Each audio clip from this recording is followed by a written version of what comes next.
Okay, and now we're very excited to welcome Davide Gaiotto from Perimeter Institute, and he's going to tell us about hidden unitarity and topological quantum field theory. Okay, so I think a lot of people in the audience are familiar with it, that there are some things called supersymmetric quantum field theories. Maybe one day it will be rigorously mathematically defined, but for now they are just something, which sometimes can be used to give interesting predictions, conjectures, ideas, structures of mathematical relevance. And now, a lot of you are probably also familiar with the fact that this math factors true.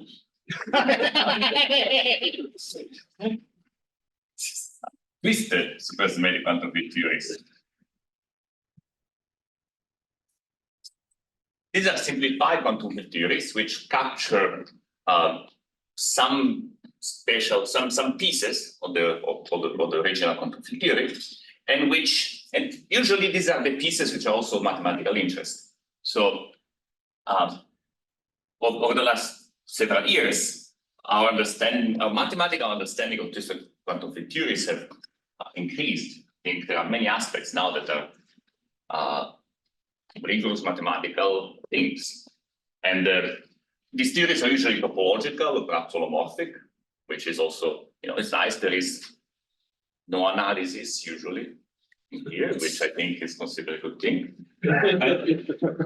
So you can imagine that, not far from now, this arrow will be replaced by an inclusion sign.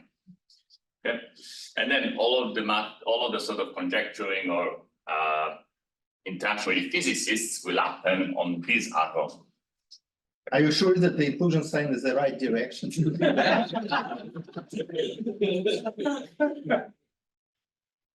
Okay. Now, as a physicist that doesn't want to compete with mathematicians, I'm naturally pushed towards this arrow by the existence of this equality. So, in particular, I'm getting curious about aspects of these theories, which are sort of not quite visible from the definition of these theories. What I said, it can be defined on their own. You can reach them by twisting the physical theory. But once you're twisted, you get Lagrangian, you get whatever you want, you have your theory, you can start it without ever thinking in principle about the original theory. And now you can ask, wait, were there any features of these which I might miss if I don't remember that it comes from physical theory? I encountered this sort of question several times in the last few years, but very recently it was sort of forced on me by Analytic Langlands. Because as you saw in the previous talk, in Analytic Langlands, you encounter a Hilbert space. You want to do spectral decomposition of this Hilbert space.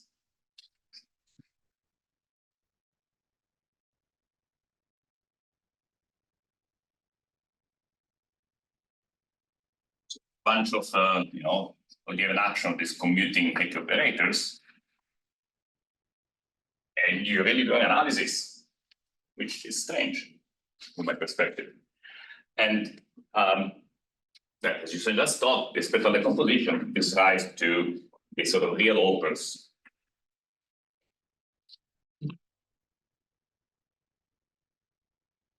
Of Langlands group. Now, with that, we gave a tentative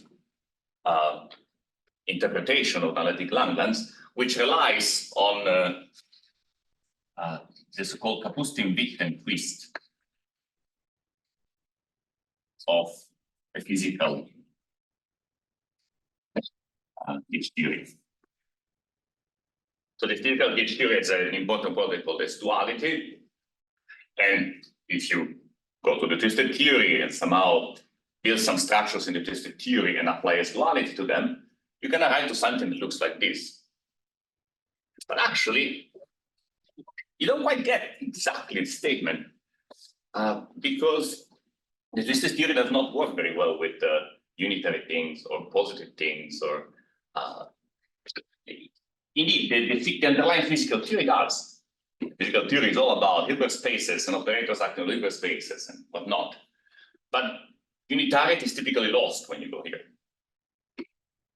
So the work I was doing with it, then you wouldn't quite see immediately true normalizable functions on 1G. You would see perhaps smooth functions or perhaps distributions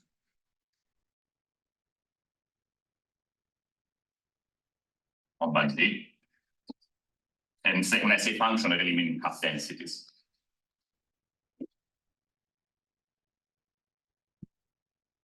On this side, with an inner product, which at first sight looks like integral of f bar g on 1. So you say, okay, you're not that far from a true one. But actually, the way it comes out, because it's quantum field theory, it's a bit more complicated than that. What these sort of functions on 1 are really sort of functionals of a 0,1 connection.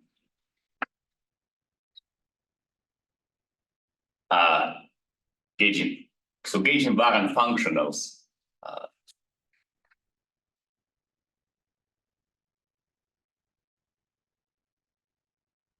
A bundle is, well, this is perpetual, at least is like a 0,1 connection modulo the action of gauge transformations. And the physical theory that you should look at this. Reducing it to bundles is something you do. It's like a gauge choice, a convenient thing to do. And then this is actually written as a path integral over connections, which has to be gauge fixed. There are ghosts, and so on. And when you write it like that, it's not quite clear that it's unitary or this nice positive inner product. So is it like in Sasha's talk that you get some kind of Schwartz space, which is defined as co-invariance of something on some? Yes, that's right. So these are essentially co-invariants of some sort of the infinite dimensional space of gauge transformations. And the inner product, well, there are questions, on how can I really reduce this path integral to an integral over the space of bundles? Am I missing something? I don't know. I don't expect so. I mean, this is clearly the right thing to do. But I'm just saying that by construction, I could not get this out of twisted quantum field theory. And what happens on the other side? Theorem that Sasha stated from his paper that the map from Schwartz space to L2 is actually injective. So you do get eventually a positive product. Well, right. So if you can try to reduce it to an integral of a bund, and then yes, this is actually very similar to the way you define string theory, where you have integrals over the space of matrix modulo gauge transformations, modulo Y transformations in diffeomorphisms, and you rewrite it as an integral over modular space of complex structures. A lot of the formalism is similar. But on the other side, what happens? On the other side, we get a space of states which are labeled by real operators. And are again vectors of the S-dual or the Hecke operators. So everything is good. There is an inner product on the space of states, so I could compute the norm of the real O.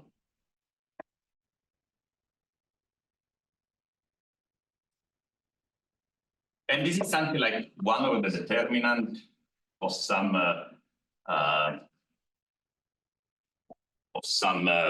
infinite dimensional operator. So some Hessian or some functional on the space of flat connections with operator. Anyway, I doesn't matter. There is a functional determinant of some sort that needs to be computed, and 1 over the functional determinant is the norm of this real operator. And if you look at the functional determinant, it's not clear that it should be positive.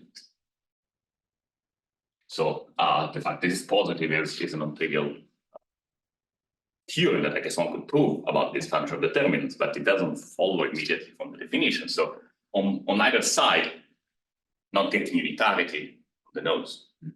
You might also say, well, how can you speak about, does it really matter? Maybe in the sense that it makes no sense, because after all, when you talk about eigenvectors, and eigenvectors are defined up per scale, so how could even complain about the norm of an eigenvector?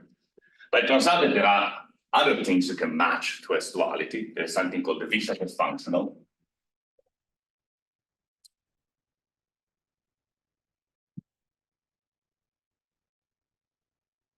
So you can, it's a linear functional on smooth enough half densities on one, and you can evaluate it on an eigenstate, and you can say, I want once this gives me a normalization of eigenstates, then you can compute a norm. It's a meaningful thing. So here, the eigenstates are automatically normalized like this. So this norm becomes this refers to this functional determinant. It's a non-trivial prediction that will test in any way. This Whittaker functional, I mean, how do you know it's well defined? Because there is a brain. Is okay. I can write a physical. My brain is not about it. But no, but I mean, in principle, it's given by some integral, which is absolutely unclear why it would be converged. In what sense it's converged? Well, as I said, on a smooth enough wave function. Right, but it's a non-compact integral, so somehow it's. Right, so you're gonna hope that the wave function, the eigenfunctions can actually have they live in the correct functional space for this to be well defined. And that interfaction, it's kind of singular, but if you act with a bunch of fake operators before you act on, you apply, it gets better and better. So ultimately, I think, and it doesn't multiply your P by something. It will not, it will not, I mean, whatever integral you write, it will not absolutely converge. Okay.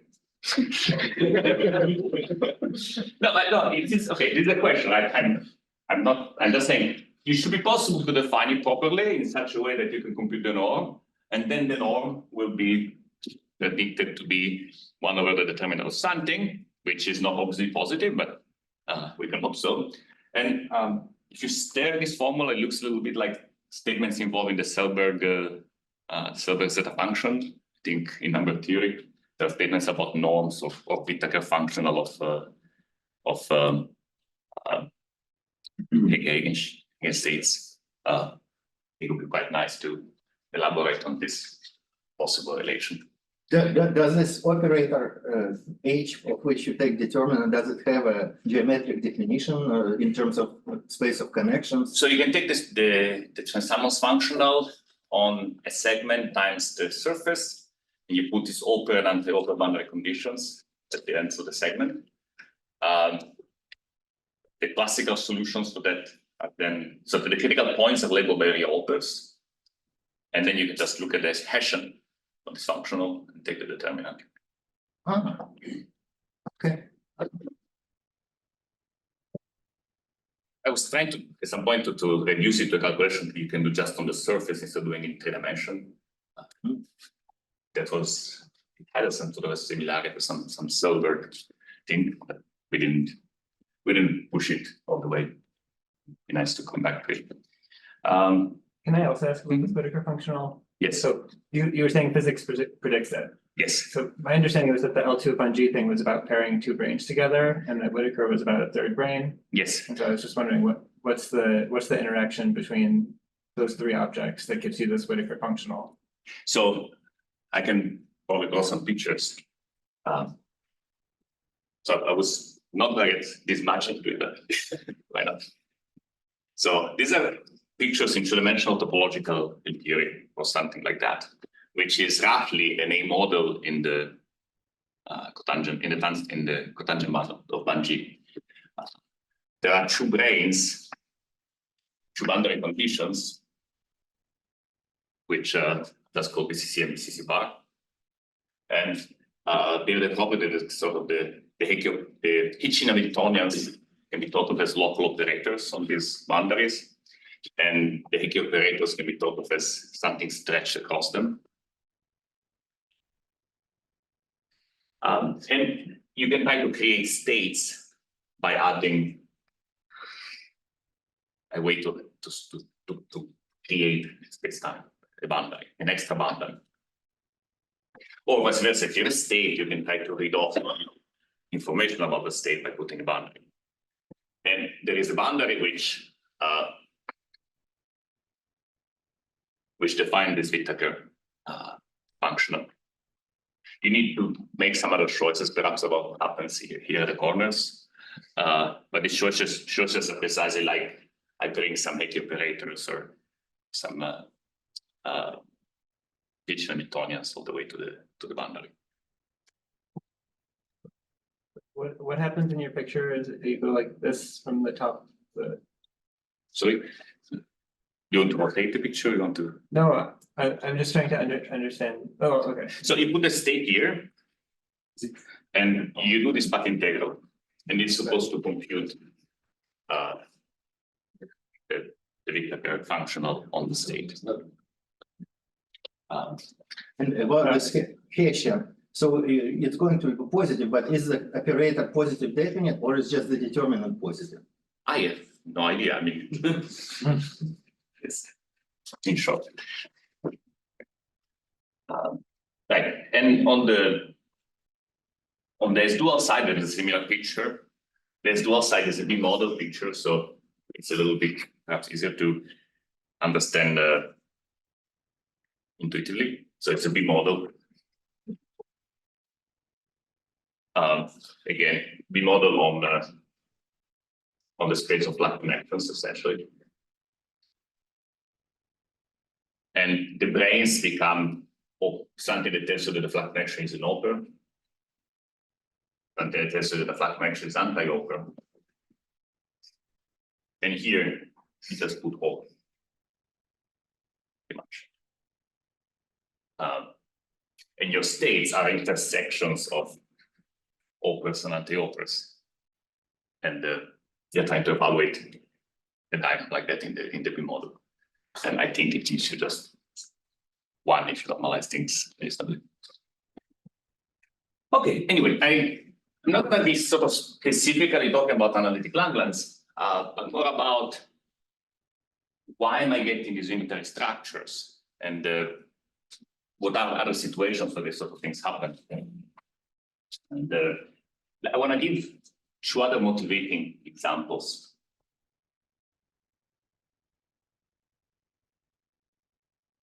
But sorry, before I continue, my bad. So if as a physicist, if I wanted to argue for the existence of this Hilbert space, I would try to say something like this. I would say, okay, this was computed in the twisted theory, but the twisted theory is sort of embedded in the physical theory. So if I'm careful, I can perhaps take this space and embed it in the Hilbert space of the physical theory, at which point it becomes Hilbert space. There's a subtle step that I need to still show that the inner product computed in the physical theory is the same as the one that I'm computing in the twisted theory. And that is still not obvious because naively twisting just throws away this inner product completely. So I want to sort of discuss a couple of examples, both where you naively threw away your inner product or your metric, but somehow it's still there hidden in the context. So, right, so there are sort of two steps. Right? You want to show that you're computing something secretly in the physical theory, and you're computing something that the topological theory can still recover. So, first example has to do with the relation between Hyper-Kähler manifolds.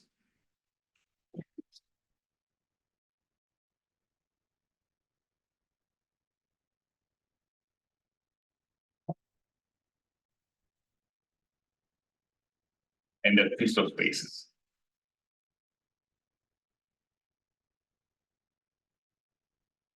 So was I supposed to have a mic? Okay, perfect. So if you have a Kähler manifold,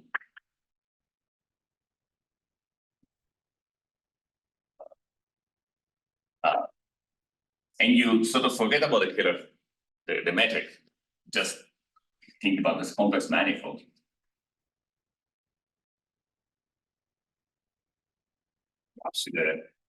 With the homology class of your symplectic form, you clearly throw away information. But if you have a Hyper-Kähler manifold, remember Hyper-Kähler manifolds have a whole CP1 of complex structures, and in each you can build a twistor space where you take your CP1 and you pattern over it the space as a complex manifold in a given structure. This is a bunch of other structures described by Hitchin. And Hitchin told us that, well, if you know this holomorphic data, you can still recover the complex structure, the metric on the original Hyper-Kähler manifold. How does it work? This is a complex symplectic manifold, actually. And every point in X once maps to a CP1 inside this manifold, this twistor space. So finding points of the original manifold is like finding certain holomorphic curves in your twistor space which satisfy certain properties. Once you find your family of holomorphic curves, a family of CP1s, you pull back the symplectic form and the complex symplectic form, and you see that it becomes something like that. Is it a fiber-wise symplectic form? Yes, it's fiber-wise symplectic form, which is a section of O minus of O2 on CP1. So when you pull it back, it becomes something like that.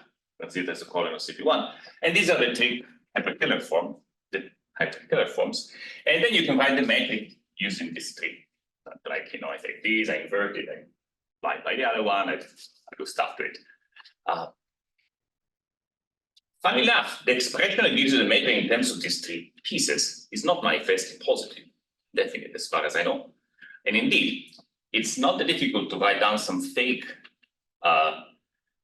twistor spaces, which are not quite the twistor space of an Hyper-Kähler manifold, and indeed give you a manifold which has a metric which is only positive, definitely in some patch, and then goes negative. They actually have appear in some physical applications. So somehow the twistor space capture the fact that capture the metric if you had an underlying Hyper-Kähler manifold and allows you to reconstruct it. But you needed to know that there was an Hyper-Kähler manifold kind of to know that the procedure would work. I don't know if this is super precise, but it's philosophically similar to what I want to discuss more generally. And here, if you think about the Hyper-Kähler manifold as a physical theory, and then the complex manifold is the twisted theory, and there is a twistorial family of twisted theories, and somehow thinking about them as a twistorial manner allows you to reconstruct more information than naively expect. Another example that I will come back to later is Hodge-theoretic.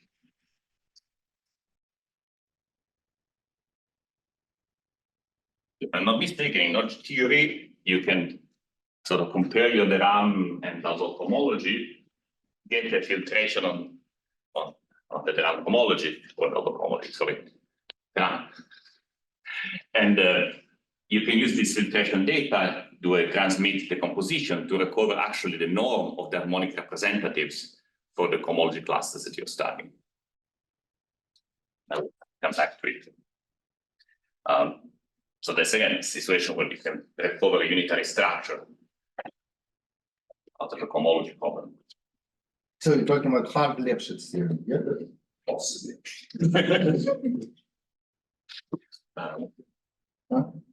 Yeah, Hodge-Riemann, yeah. And the sort of interesting applications that I would like to sort of aim towards are analytic Langlands, already discussed. There is something that they would like to call analytic symplectic duality.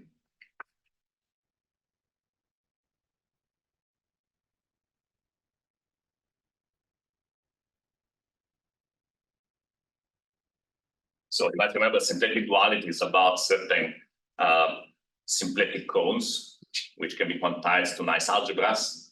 And analytic symplectic duality is about unitary representations of those algebras. And you can, there is sort of some canonical way to go from physical data to unitary representations. And if you have dualities in the physics, you derive relations about representations. Okay, so any questions?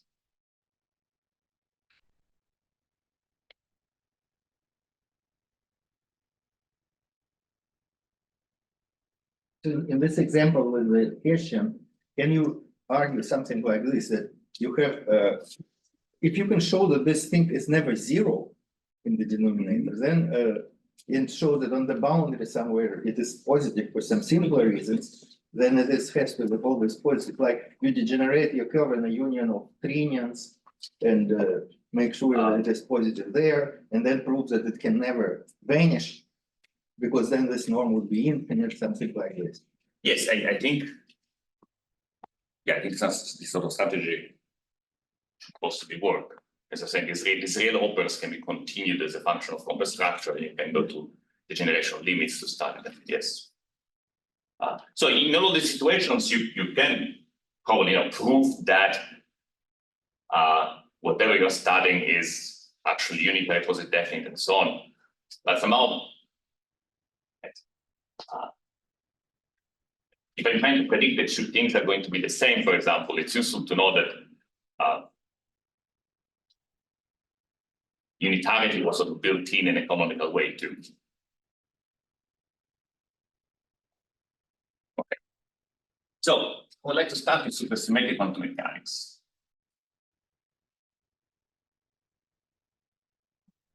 What is supersymmetric quantum mechanics?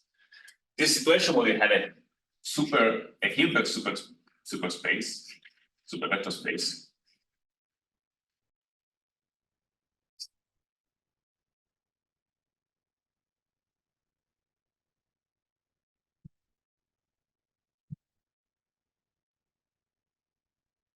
And we have an odd Grassmann odd operator at the Hilbert space. Yes, I could write it like that, or if I'm wrong. It's not my strong suit. Which I want to square to 0. Then you can define an Hamiltonian on your Hilbert space. As the anticommutator of Q and Q larger. This Hamiltonian is pretty much by construction positive definite and self-adjoint, hopefully. And if you, and I'm interested in particular situation where it has this space spectrum. Then it's not difficult to convince yourself that the spectrum, if you look at the spectrum of this Hamiltonian, at 0 energy, you might have a bunch of states, which are the ground states that I'm really interested in. And then, and on 0 energy, states will appear in pairs, where the supercharge exchanged by the supercharges by this Q into Dagger. Because of that, there is this beautiful idea to sort of pass to the homology. Say, okay, I'm going to study H, the complex of the Hilbert space in the supercharge. And this should be isomorphic to H0 as a graded vector space. Quasi isomorphic. It's a graded vector space. But not as a Hilbert space. There is no, once you test the homology of Q, there is no, you've lost the inner product on H, because it's not invariant and it's not a map on the cohomology, not a pairing of the cohomology. What are examples of this construction? H0? Sorry? What is H0? Sorry, I meant H, the states that live at 0 energy. What are examples of supersymmetric quantum mechanics? Well, there is the celebrated situation where you take the normalizable forms on some manifold, on some Riemannian manifold, and you take Q the the RAM differential. So you see that the quantum mechanics depends on the metric because we have to take the finite product or take the joint. The metric is there, but the cohomology doesn't. You can do the variant Morse quantum mechanics. So you take you add a Morse function to the story, or you could take on a Kähler manifold. You could take a normalizable zero dot forms, perhaps valued in some bundle or homomorphic bundle. And you take Q to be del bar for the bundle. That's also nice. In those situations, you can recover at H0, but that's it. You lost the Hilbert space structure on H0. A situation where things work better is if you have this called n equal to 2 supersymmetric mechanics. There's also something is called n equal to 4 supersymmetric quantum mechanics. This is a much more rigid structure. So rigid, it looks like kind of miraculous that you can have it. So you have your Hilbert space, but now you want 2 supercharges. You want Qi, Qj, you want to commute them square to 0, but you want go more. You want that Q1 actually can be commuted also with Q standard. And you want that Q1 squared, Q1 with Q1 dagger equals Q2 dagger. That's what you want with noise. And while Analytic, I will also add sort of an SL2 symmetry, rotating this 2 as a doublet. Okay. Now, if you have this structure, you can get your Hilbert space, the spectral decomposition now will look like this. You still have a bunch of ground states, 0 energy. And then zero states with non-zero energy actually appear in quadruplets. Where the Q's and Q's are going back and forth. Simply because when the energy is non-zero, you have what's essentially a Clifford algebra for generators. Now, there are multiple ways now I can get to H0. Because we can look at this as an equal to quantum mechanics in many ways. Because of the C2 symmetry, I don't gain much by taking Q1 or Q2 or linear combinations of the 2. But what I can do is look at the cohomology of Q1 plus zeta Q2 dagger. Maybe call it V of zeta. So this is a cohomology problem, depends on some data. But all of these cohomologies are supposed to be isomorphic to H0. What's isomorphic? Good. They all go away, these quadruplets in different ways, but it's all away. What's left is the ground states. Now, when do I find this sort of structure? Can I give you examples? Yes, I can take a Kähler manifold.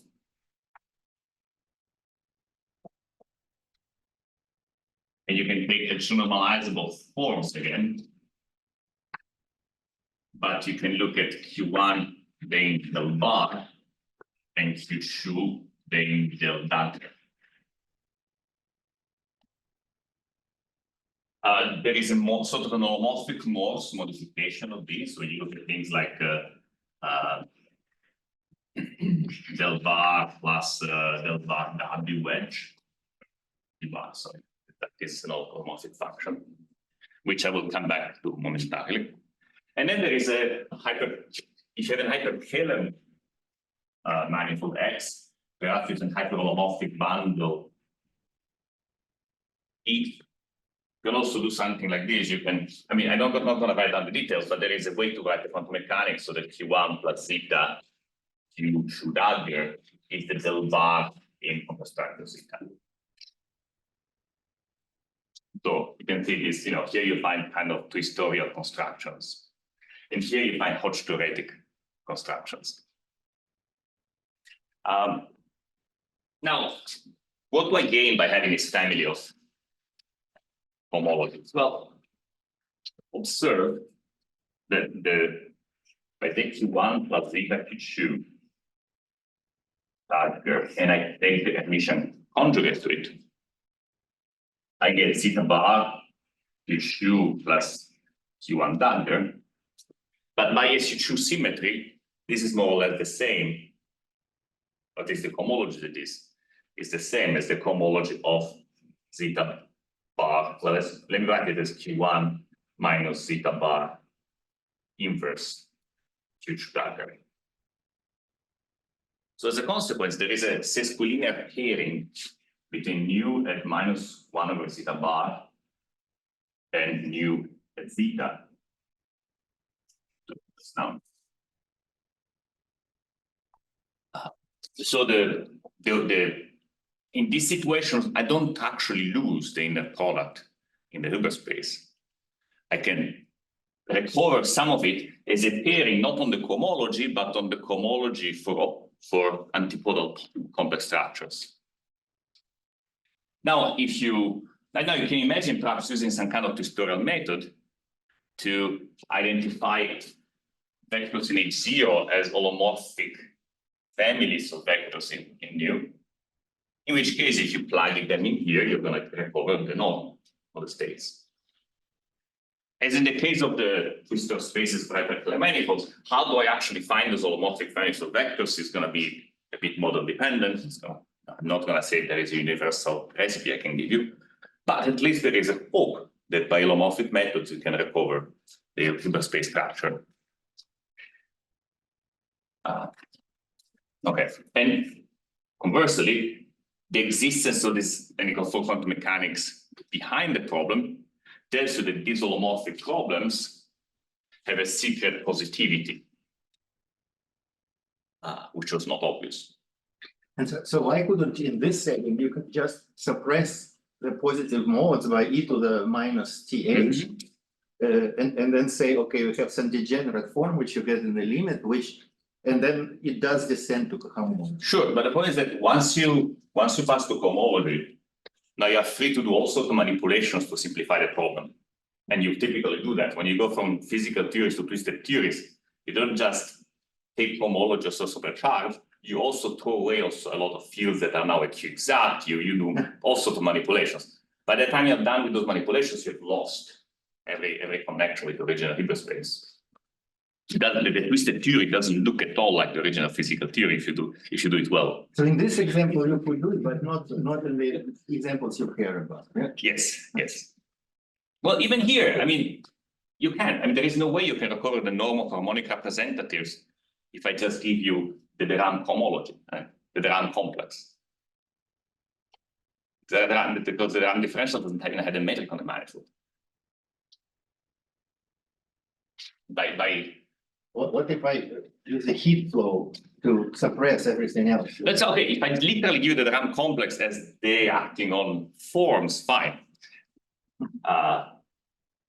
But if I give you the derived complex as a simplicial complex, then I think we can agree that it's going to be very hard to recover the norms. Okay. So let me give you a cute example, which is sort of related to Hodge theory, but it's a little different. A kind of exponential Hodge theory for exponential integrals. Sorry, Davide, can you repeat the conclusion over here? Yeah, the conclusion is that the fact that there is this pairing gives you at least a hope to be able to recover the original Hilbert space structure. And the original Hilbert space structure tells you that this pairing has some secret positivity that you can make precise as long as you can somehow find some sections of the twistor vibration.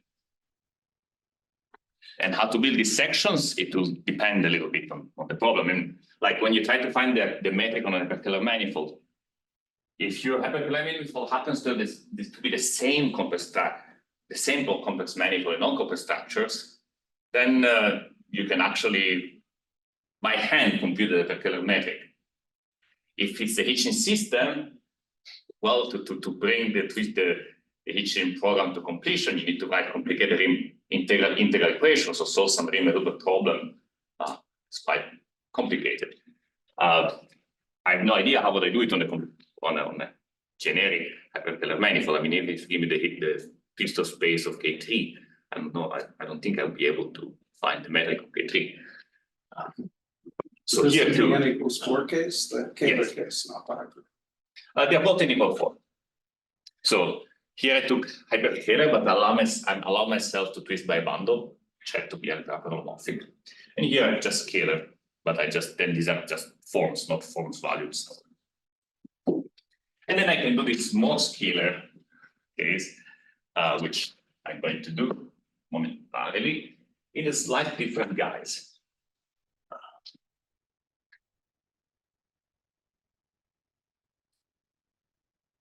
So let me write an interesting integral. Suppose that x is a Cavalier cone, and w is a holomorphic function of weight 2 under this conical scale.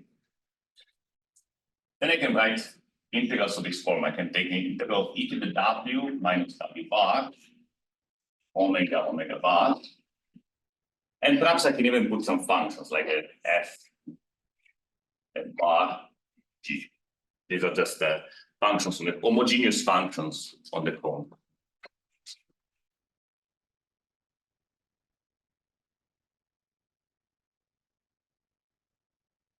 This is a very oscillatory, very non-absolutely convergent integral, because I have the exponential, the imaginary part of a polynomial function on my manifold. But it's conditionally convergent, and by deforming the integration contour a little bit, you can make it manifestly convergent.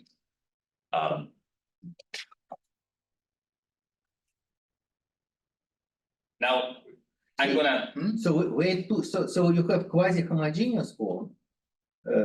So variables have some degrees di. Yes, that's right. Which are rational in general, yeah, or Possibly. I mean, w doesn't have to be quadratic, right? No, that's right. So that means some random polynomial in these variables which have some weights. I mean, you can do it on CN, you can do it on the 7 Calabi-Yau cone. It's a very general story. I want to show you that this in a product, although clearly not positive definite, can be made into positive definite quantity. But I need to work a little bit. Now let me define. So this sort of problem occurs in the context of Langlands theories. Something called the sphere partition function, but not the usual topological field theory one. Sort of an exotic sphere partition function of the Langlands theory of correlation functions. Why is it important the weight is 2 and not something else? Okay, maybe I should say more. Sorry, I had something to say here. So when these conditions occur, then you can define a Langlands theory for x as of this x and this so potential. And the Langlands theory is not just a supersymmetric quantum field theory. It's a superconformal quantum field theory, which means it has sort of twice as much supersymmetry as you really think. And superconformal field theories have a nice property that in the physical theory you can think about 2 dimensions. You can take a true sphere, put some operators at the north and the south pole, and this defines for you in a positive definite inner product. So at some point, John Gomez and others started asking the question, can I compute this in the product using topological localization, supersymmetry, twisting technology? And the answer is yes. And you get a formula like that, but it's a formula that has to be sort of read very carefully, because So what is scaling degree of omega? Scalabial form. I mean, otherwise I don't understand what weight can be rescaled, so. I know. That should be with respect to omega. Yes, and I should be able to give you the right answer, but at the moment I'm Okay. I'm forgetful. I use two because it's convenient, but not the good answer. I understand. I should have said better. Sorry. So here there are some operators that you put in the quantum field theory. These operators are special operators that are protected, and they're actually the sort of things that you could see in a twist, in a B-twist of this undergraduate theory. So these operators can be labeled sort of by some F classical, let me say, or by some alpha. And alpha is an element of the Jacobi ring.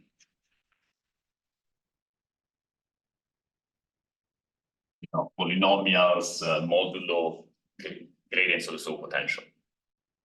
But by the time you get to this calculation, these F's and G's are not quite living in the same space. So if you look at this integral, you can see that some things will integrate by parts to zero. What integrates by parts to zero? Well, if something is of the form del T plus del I pi plus del I W pi, that will integrate to zero. So I'm looking at polynomials, modulo polynomials of this form. Now, if I throw away this, that's the Jacobi ring. But this changes the story a little bit. And so this space is something I can call R, is not quite, sorry, R, how to say R, call this R0. Okay. It's not quite the same as R0, although it has a filtration, and the associated gradient of R is R0. And similarly, if I look at the equation, I look which F's integrate to zero, well, I get a similar relation, but now there is a minus. Right? So there is some other ring where these F's live, which also has the property that the associated gradient of R tilde is R0 bar. Okay. So now I have a pairing. It takes an element in R and an element in R tilde, and it gives me a complex number. And I have filtrations of the two factors. So what I can do is to do a Gram-Schmidt orthogonalization procedure. So to look for spatial elements in R, which have a certain monomial, we start with a certain monomial, and are orthogonal to all the monomials of lower degree. So I get some sort of F alphas and G alphas labeled now, G alpha bars, labeled now by things in the Jacobi ring. And I can compute this pairing between F alpha bar and G beta. This defines in a product now on the Jacobi ring. And I claim that this is positive definite. So it's a rather miraculous looking construction. Okay? You can prove that it works. So the only proof I know uses just going back to a quantum mechanics, nickel for quantum mechanics, and showing that this is precisely the pairing between homologies that I was discussing. There are probably better ways to do so. No, but you used the argument with Morse flow, right? Which what geometers would use. But would you, I mean, how do you show positivity of the result of this Gram-Schmidt decomposition? But didn't you prove it in your paper? No, that's right. But the way I prove it, or before me, I mean, prove it is by writing down the nickel for quantum mechanics and saying there are some ground states, and this is what I want to talk about, and they're labeled by the Jacobi ring, and then I can solve the twistorial problem by building these filtrations as I would do in Hodge theory and so on and so forth. In fact, even to set up this procedure for some non-generic W, you need to make sure that this inner product is non-degenerate at least. And if you knew it was non-degenerate for all W, this would imply positivity. So, Okay, you say by some continuity argument. yeah. Now, there is variant of this problem, which still has positivity, which I would like to put on the blackboard. So here is already a story about two-dimensional theories, although it can be recast in the language of quantum mechanics. Similar formulae hold for a much larger variety of two-dimensional conformal field theories, and they all have this miraculous structure. And you can study mirror symmetry.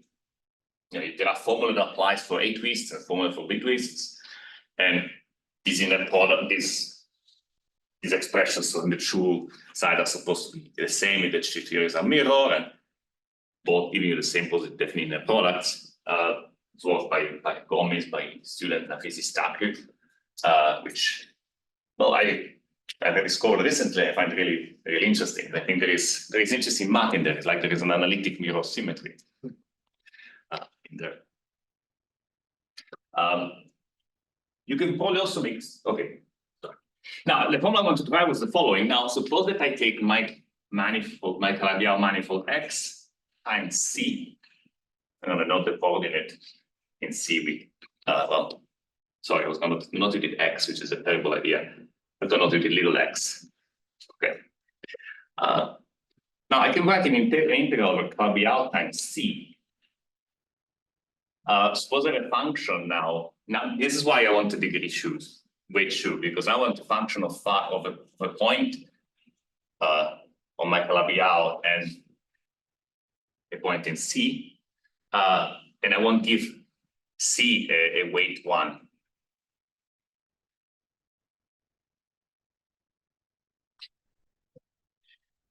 Then I can write an expression like this: e to the w minus w bar minus absolute value of x squared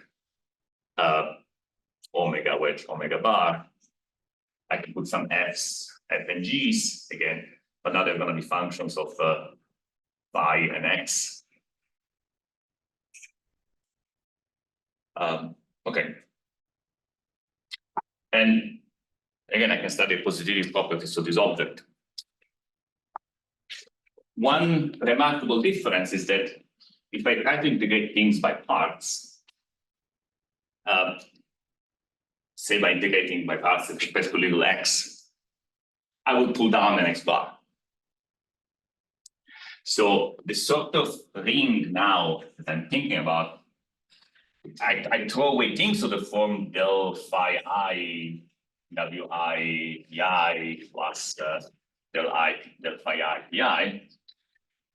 But I don't throw away things that have derivatives with respect of x. Rather, I have relations to this form, like x f comma g is f comma del x plus del x w g.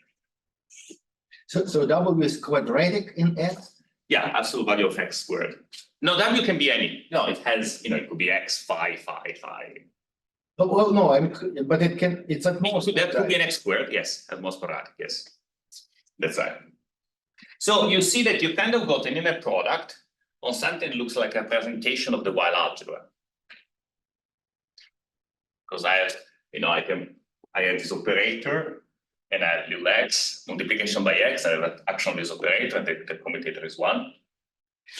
Then the claim is that if you apply the Gram-Schmidt procedure to this, you get a unitary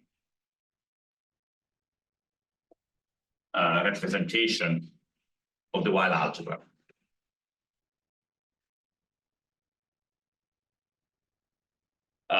With possibly some funny hermeticity conditions like, x dagger equal to p plus dot dot.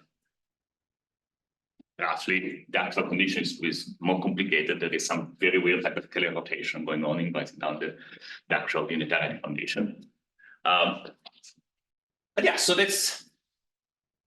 I got somehow from this integral, which has a field theory origin, it has to do with three-dimensional theories of the boundary. I got a unitary representation of the Weyl algebra.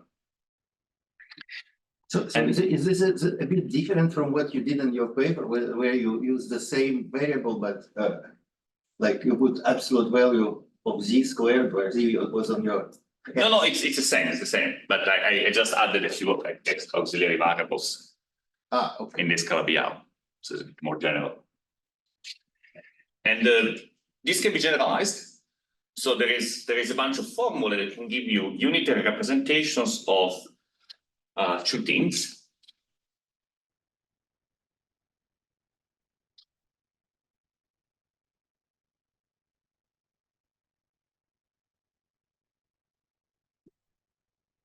So suppose that you have a vector space with a G action. There is a nice algebra, which is the Weyl algebra for T star n, quantum Hamiltonian reduction by G. Okay, we call it the Higgs branch algebra. And expressions of this sort give you unitary representations.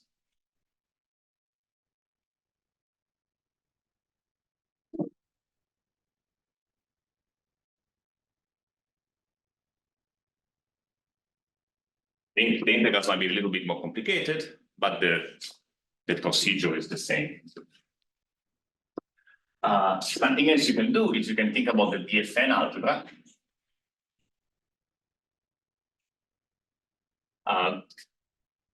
This is another algebra you can attach to this data. Awesome. And I mentioned there are sort of two types of integrals, things you do on the A side and things you do on the B side. And if you do the other type of integrals, you get unitary representation of the Coulomb branch algebra.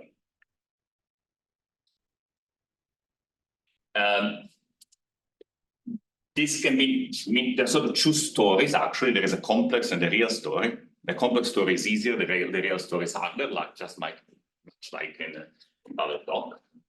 So you can get representation sort of A times AO acting on what's essentially the closure of A under some norm.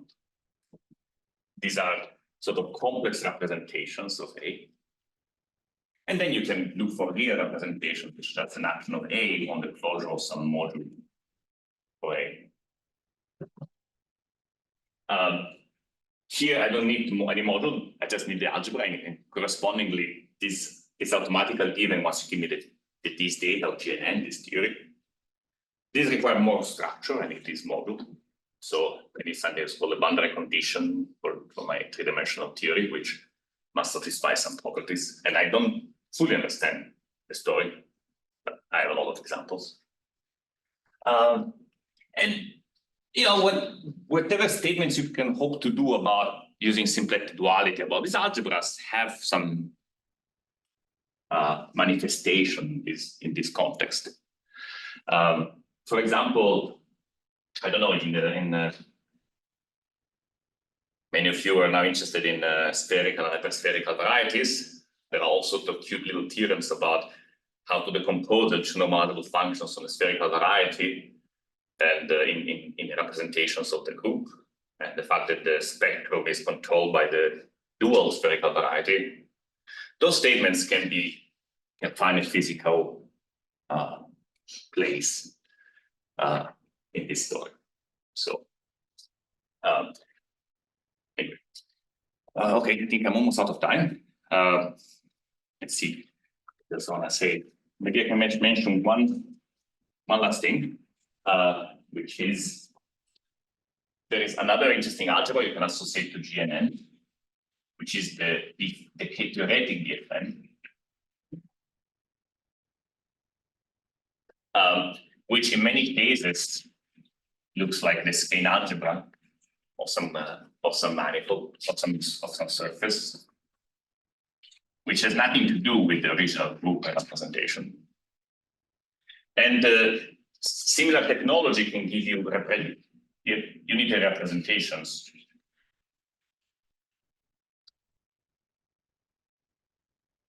of the skein algebra.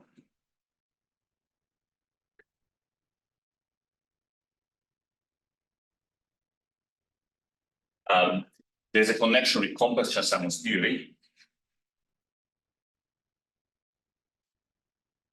And there is a conjecture that these unitary representations are isomorphic to L2 normalizable function on band, L2 normalizable twisted at densities on band.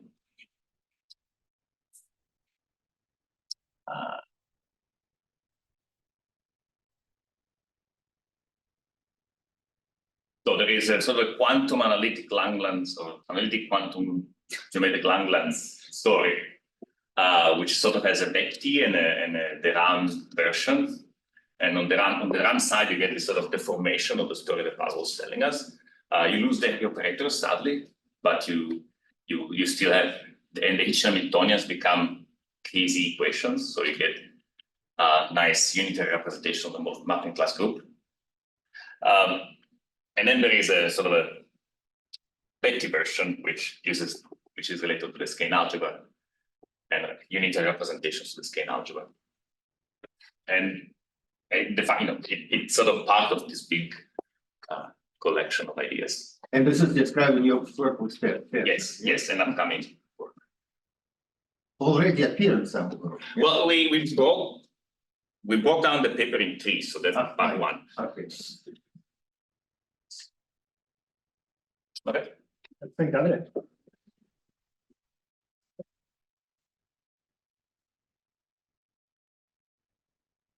Any question? Yeah.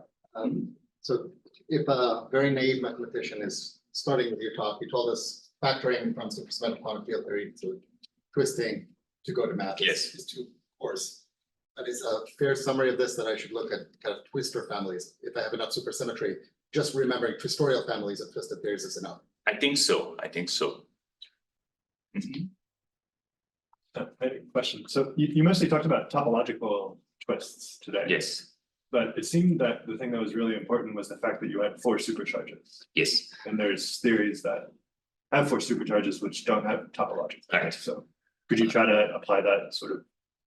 Possibly, yes. Let's see. I mean, in a sense, already what Haber was doing is about actually a holomorphic topological theory, because it's about Right. I mean, the composite theory is topological, but the picture I was drawing with the BCC and BCC bar branes, the BCC brane is actually holomorphic topological in 3 dimensions. Can you maybe say a few words about the spherical variety schools that you mentioned? So what is the input data there? So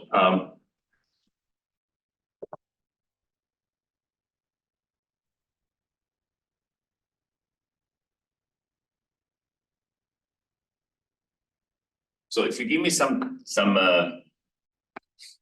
spherical variety or spherical variety, whatever, with or a theory with a G action, there is a sort of dual operation which gives you a dual variety with an action of G dual.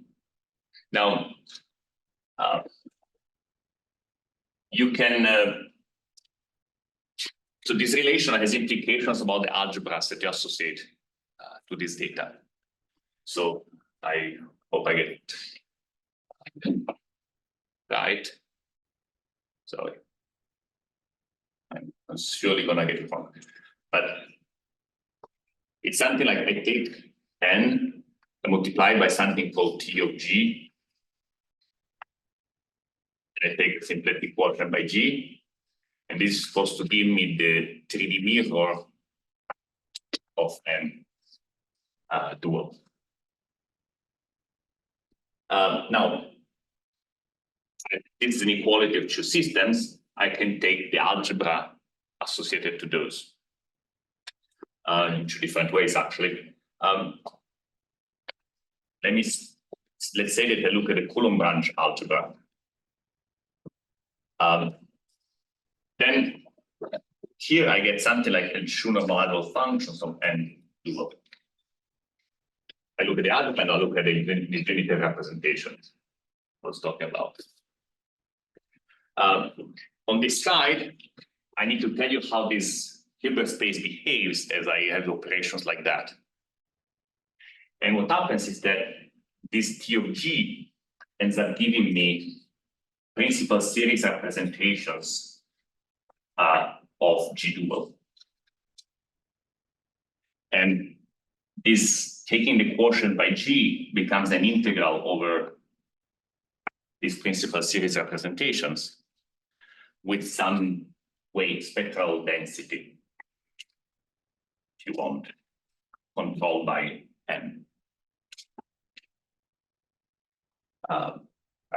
And so you get essentially a spectral decomposition of your multiple functions on the circular variety in terms of principal series representation. This is on the over the complex numbers. Now, if you could study boundary conditions for this, which will come more thinking, you could try to find a real, a real slice in your hyperspherical variety, and connect it with some real versions of that. And I expect this will give me the decomposition of L2 of n dual over the real numbers. But I don't understand details. Here there will be sort of sums and integrals. There will be sort of principal series, discrete series. There's a large variety of things that can happen on the left-hand side. And each of those must have some relation to some boundary condition for this system. And I need to understand. I mean, the theory of sort of mirror symmetry or duality of corners is not quite developed yet. But there are things have been done. So I think there are a lot of formulae in the representation theory. There's just wait for a field theory interpretation. So could you please comment on the relation between this unitarity structure and the TT star geometry in various dimensions? Right, yes, absolutely. That should be.